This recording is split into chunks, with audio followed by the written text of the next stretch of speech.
Mungu alipomuumba mwanadamu alimwekea utaratibu wa kumuongoza.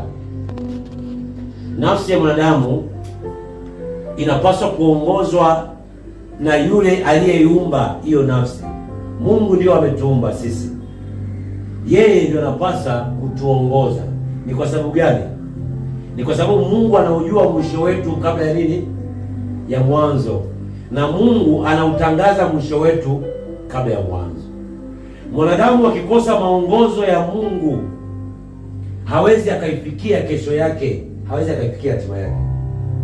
Ndio maana lazima nafsi yetu au mioyo yetu iwe tegemezi kwa yule aliyetuumba, ndiye anayetujua zaidi.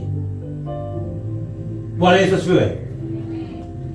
Tumeona Mungu alipomuumba Adamu na kumpulizia pumzi kwenye Mwanzo sura ya 2 mstari 16-17, akaanza kuwapa maelekezo namna ya kuishi.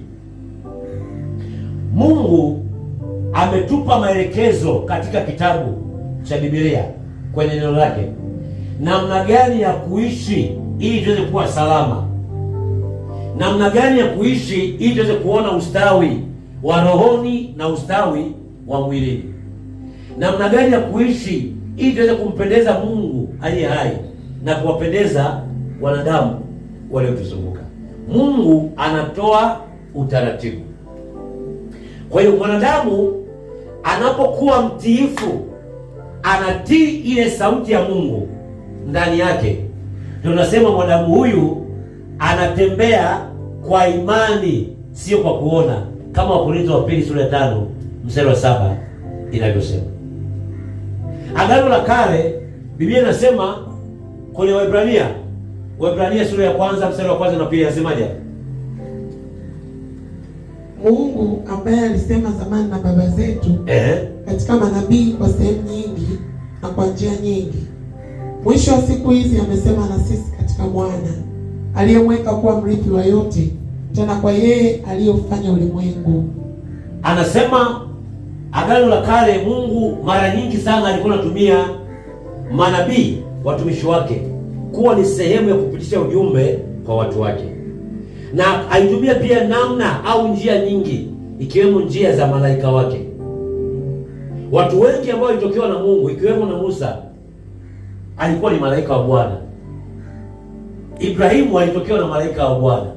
Biblia inasema kile kijiti ambacho Musa kilichokuwa kinazungumza naye, kijiti kisichoteketea kwa moto, kinasema kwenye Matendo ya Mitume, alikuwa ni malaika wa Mungu, alikuwa anazungumza naye katika kijiti kisichoteketea kwa moto.